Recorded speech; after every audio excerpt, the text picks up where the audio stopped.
नमस्कार दोस्तों, एक बार फिर आपका हमारे चैनल रीड बिटवीन लाइन्स में बहुत बहुत स्वागत है। आज का ये वीडियो बहुत इम्पोर्टेंट है क्योंकि आज के इस वीडियो में बहुत ही प्रचलित best seller book rich dad poor dad का चैप्टर वाइज पीडीएफ एनालिसिस करने वाले हैं। इस बुक के लेखक रॉबर्ट डी कियोसाकी हैं, जो कि American multimillionaire, investor, business owner, educator और स्पीकर हैं। दोस्तों, इस बुक की पूरी अंडरस्टैंडिंग के लिए वीडियो को लास्ट तक देखना बहुत ज़रूरी है और अगर आप चैनल पर नए हैं तो ऐसे ही इन्फॉर्मेटिव वीडियो के लिए चैनल को सब्सक्राइब कर लें। तो शुरू करने से पहले मैं आपको बुक का ओवरव्यू दे देता हूं, जिससे कि आपको बुक की स्टोरी और इन्फॉर्मेशन को समझने में आसानी होगी। तो इस बुक में एक प्रियम्बल यानी कि प्रस्तावना और कुल 10 चैप्टर हैं। प्रस्तावना में इस बुक की सह लेखिका शेरोन लेक्टर बताती हैं कि कैसे वह इस बुक के लेखक रॉबर्ट से मिलती हैं और किस प्रकार यह बुक धन संबंधी समस्याओं को सुलझाने में मददगार साबित होगी। Chapter 1 rich dad poor dad में रॉबर्ट अपने दोनों डैडियों के विचारों को कंपेयर करते हुए कहते हैं कि कैसे किसी के विचार ही उसे अमीर या गरीब बनाते हैं। चैप्टर 2 से चैप्टर 7 तक रॉबर्ट के अमीर डैडी रॉबर्ट को 6 लेसन सिखाते हैं। इसे इस तरह से समझा जा सकता है कि यही वो 6 टेक्निक है जिनको सीखकर समझकर अमीर आदमी बना जा सकता है। और चैप्टर 8 में रॉबर्ट बताते हैं कि 6 लेसन सीख ले तो भी आर्थिक आज़ादी हासिल करने के लिए उन्हें कई बाधाओं का सामना करना पड़ सकता है, तो कैसे इस प्रकार की बाधाओं से पार पाएं। चैप्टर 9 और 10 में रॉबर्ट ने बताया है कि आपको शुरुआत कैसे करना है। तो जैसा कि आप लोग जानते हैं, एक वीडियो में 10 चैप्टर को कवर करना बहुत मुश्किल टास्क है। तो आज के इस वीडियो में बुक की प्रस्तावना और chapter 1 rich dad poor dad का पीडीएफ एनालिसिस करेंगे और नेक्स्ट चैप्टर वीडियो के नेक्स्ट पार्ट में एनालिसिस किए जाएंगे। तो चलिए शुरू करते हैं। इस बुक की सह लेखिका शेरोन लेक्टर बताती हैं कि रॉबर्ट की सबसे बड़ी चिंता यह थी कि अमीरों और गरीबों के बीच फासला लगातार बढ़ता जा रहा है। ऐसा न सिर्फ अमेरिका में हो रहा है बल्कि पूरी दुनिया में हो रहा है। रॉबर्ट स्वशिक्षित स्वनिर्मित व्यवसायी थे। वो दुनिया भर में निवेश कर चुके थे और 47 वर्ष की उम्र में रिटायर होने में सफल हो गए थे। वे काम इसलिए कर रहे थे क्योंकि उन्हें भी वह चिंता थी जो मुझे अपने बच्चों को लेकर सता रही थी। वो जानते हैं कि दुनिया बदल चुकी है, परंतु इसके बावजूद शिक्षा पद्धतियाँ बिल्कुल नहीं बदली थी।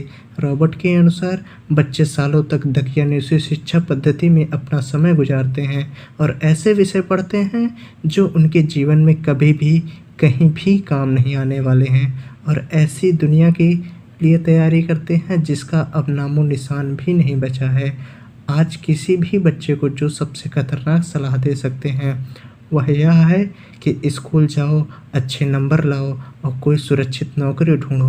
उन्होंने कहा यह पुरानी सलाह है और यह खराब सलाह है। अगर आप यह देख सकते हैं कि एशिया, यूरोप, दक्षिण अमेरिका में क्या हो रहा है तो आप भी उतना ही चिंतित होंगे जितना कि मैं।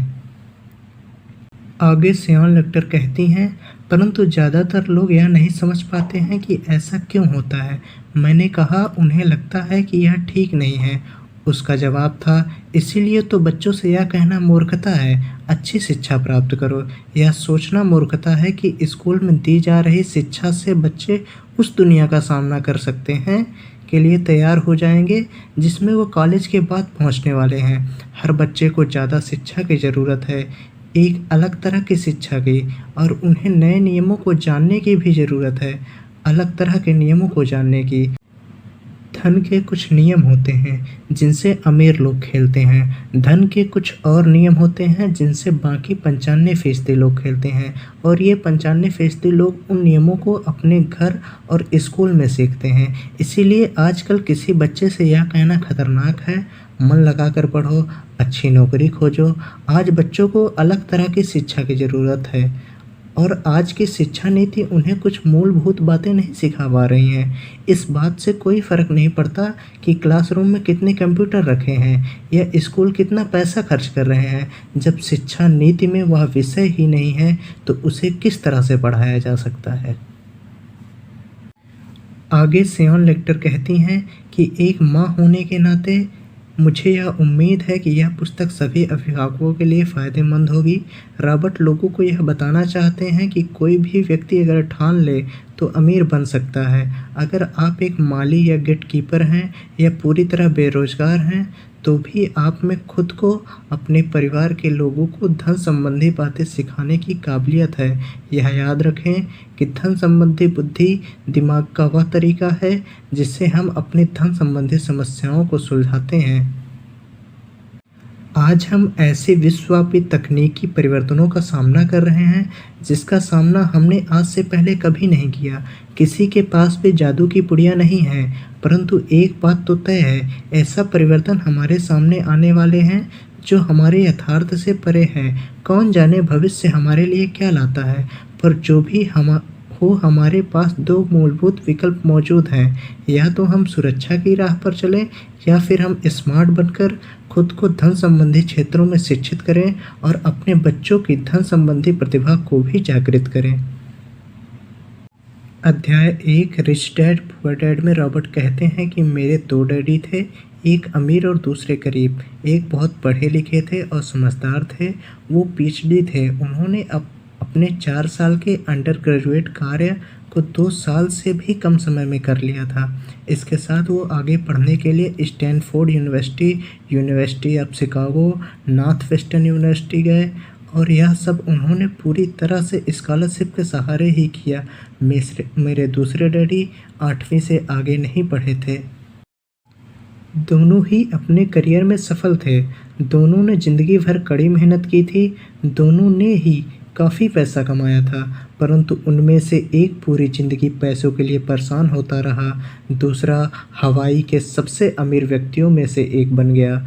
एक के मरने पर उसके परिवार, चर्च और ज़रूरतमंदों को करोड़ों डॉलर की दौलत मिली, तो दूसरा अपने पीछे कर्ज छोड़कर मरा। रॉबर्ट आगे कहते हैं कि धन दौलत का विषय स्कूल में नहीं बल्कि घर पर पढ़ाया जाता है। शायद इसीलिए अमीर लोग ज़्यादा अमीर होते हैं और गरीब और ज़्यादा गरीब होते जाते हैं और मध्य वर्ग कर्ज में डूबा रहता है। हम में से ज़्यादातर लोग पैसे के बारे में अपने माता पिता से सीखते हैं। कोई गरीब पिता अपने बच्चों को पैसे के बारे में क्या सिखा सकता है? वह सिर्फ इतना ही कह सकता है कि स्कूल जाओ और मेहनत से पढ़ो। हो सकता है वह बच्चा अच्छे नंबरों से कॉलेज की पढ़ाई पूरी कर ले, फिर भी पैसों के मामले में उसकी मानसिकता और उसका सोचने का ढंग एक गरीब जैसा ही बना रहेगा। यह सब उसने तब सीखा था जब वह छोटा बच्चा था। धन का विषय स्कूलों में नहीं पढ़ाया जाता। स्कूलों में शैक्षणिक और व्यावसायिक निपुणताओं पर जोर दिया जाता है, न कि धन संबंधी निपुणताओं पर। इससे यह साफ हो जाता है कि जिन स्मार्ट बैंकर्स, डॉक्टर और अकाउंटेंट के स्कूल में अच्छे नंबर आते हैं, वो ज़िंदगी भर पैसों के लिए संघर्ष क्यों करते हैं। हमारे देश में जो भारी कर्ज लदा हुआ है वह काफ़ी हद तक उन उच्च शिक्षित राजनेताओं और सरकारी अधिकारियों के कारण है जो आर्थिक नीतियाँ बनाते हैं, और मज़े की बात यह है कि वो धन के बारे में बहुत कम जानते हैं। रॉबर्ट आगे कहते हैं कि मैं अक्सर नई सदी में आने वाली समस्याओं के बारे में सोचता हूँ। तब क्या होगा जब हमारे पास ऐसे करोड़ों लोग होंगे जिन्हें आर्थिक और चिकित्सकीय मदद की ज़रूरत होगी। धन संबंधी मदद के लिए या तो वो अपने परिवारों पर या फिर सरकार पर निर्भर होंगे। क्या होगा जब मेडिकेयर और सोशल सिक्योरिटी के पास का पैसा ख़त्म हो जाएगा? किस तरह कोई देश तरक्की कर पाएगा? अगर पैसे के बारे में पढ़ाई की जिम्मेदारी माता पिता के ऊपर छोड़ दी जाएगी तो जिनमें से ज़्यादातर गरीब या गरीब होंगे। रॉबर्ट आगे कहते हैं कि हालांकि दोनों ही डैडी अपने कामों में कड़ी मेहनत करते थे, परंतु मैंने देखा कि पैसे के मामले में एक डैडी की आदत यह थी कि वो अपने दिमाग को सुला देते थे और दूसरे डैडी अपने दिमाग को लगातार कसरत करवाते रहते थे। इसका दीर्घकालीन परिणाम यह हुआ कि एक डैडी आर्थिक रूप से बहुत अमीर होते चले गए, जबकि दूसरे डैडी लगातार कमज़ोर होते गए। इसे इस तरह से समझ सके कि एक व्यक्ति हर रोज़ कसरत करने के लिए जिम जाता है, जबकि दूसरा व्यक्ति अपने सोफे पर बैठकर टीवी देखता रहता है। शरीर की सही कसरत से आप ज़्यादा तंदुरुस्त हो सकते हैं और दिमाग की सही कसरत से आप ज़्यादा अमीर हो सकते हैं। आलस्य से स्वास्थ्य और धन दोनों का नुकसान होता है। अब आगे रॉबर्ट अपने दोनों डैडियों के विचारों को कंपेयर करते हुए कहते हैं कि मेरे दोनों डैडियों की विचारधारा में ज़मीन आसमान का अंतर था। एक डैडी की सोच थी कि अमीरों को ज़्यादा टैक्स देना चाहिए ताकि बेचारे गरीबों को ज़्यादा फ़ायदा मिल सके, जबकि दूसरे डैडी कहते थे टैक्स उन लोगों को सजा देता है जो उत्पादन करते हैं और उन लोगों को इनाम देता है जो उत्पादन नहीं करते। एक डैडी सिखाते थे मेहनत से पढ़ो ताकि तुम्हें किसी अच्छी कंपनी में नौकरी मिल जाए, जबकि दूसरे डैडी की सीख यह थी मेहनत से पढ़ो ताकि तुम्हें किसी अच्छी कंपनी को खरीदने का मौका मिल जाए। एक डैडी कहते थे मैं इसलिए अमीर नहीं हूँ क्योंकि मुझे बाल बच्चों को पालना पड़ता है। दूसरे डैडी कहते थे मुझे इसलिए अमीर बनना है क्योंकि मुझे बाल बच्चों को पालना है। एक डैडी डिनर की टेबल पर पैसे और बिजनेस के बारे में बात करने के लिए हमेशा प्रोत्साहित करते थे। दूसरे डैडी भोजन करते समय पैसे की बात करने के लिए मना करते थे।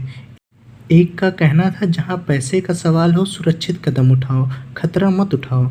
दूसरे का कहना था खतरे का सामना करना सीखो।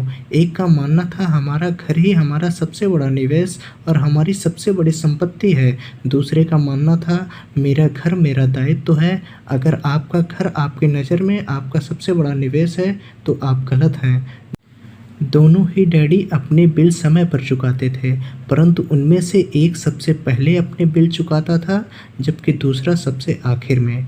एक डैडी का मानना था कि कंपनी या सरकार को आपका ध्यान रखना चाहिए और आपकी ज़रूरतों को पूरा करना चाहिए। वो हमेशा तनख्वाह में बढ़ोतरी, रिटायरमेंट योजनाओं, मेडिकल लाभ, बीमारी से की छुट्टी, छुट्टियों के दिन और बाकी सुविधाओं के बारे में चिंतित रहते थे।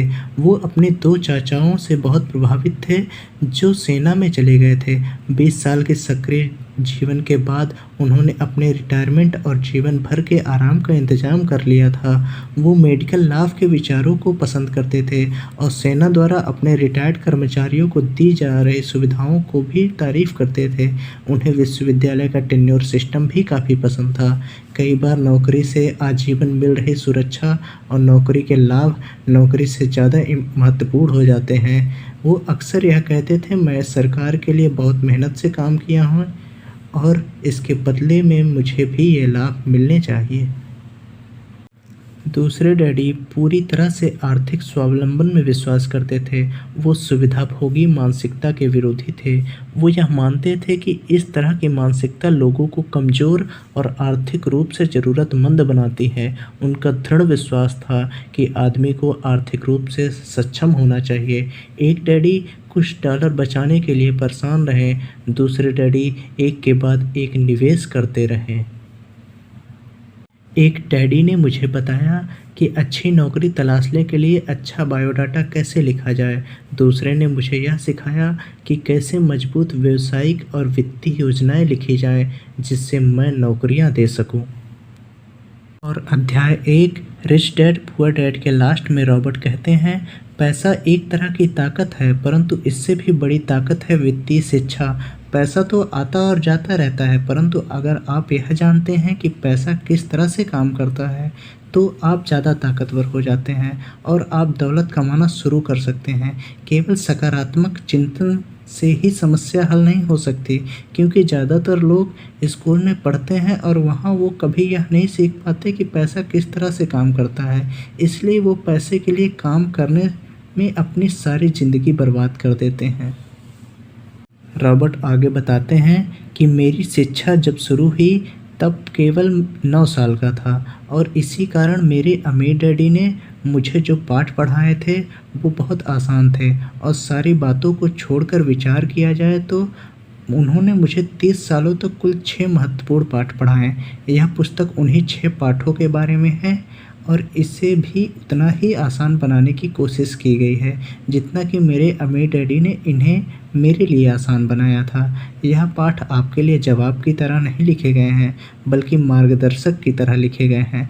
ऐसे मार्गदर्शक जो ज़्यादा अमीर बनने में आपकी और आपके बच्चों की मदद करेंगे, चाहे बदलती हुई इस अनिश्चित दुनिया में कुछ भी होता रहे। तो आज के लिए इतना ही। वीडियो के नेक्स्ट पार्ट में बुक के चैप्टर 2 लेसन 1 में हम ये जानेंगे कि कैसे अमीर लोग पैसे के लिए काम नहीं करते बल्कि पैसा अमीर लोगों के लिए काम करता है। चैप्टर 1 से रिलेटेड कोई भी फैक्ट या इन्फॉर्मेशन आपको अच्छी लगी हो तो प्लीज़ वीडियो को लाइक करें, दोस्तों को शेयर करें और कमेंट करके ये बताएं कि वीडियो आपको कैसी लगी। और वीडियो को नेक्स्ट पार्ट के लिए चैनल को सब्सक्राइब कर लें। तो मिलते हैं अगली वीडियो में, तब तक के लिए नमस्कार।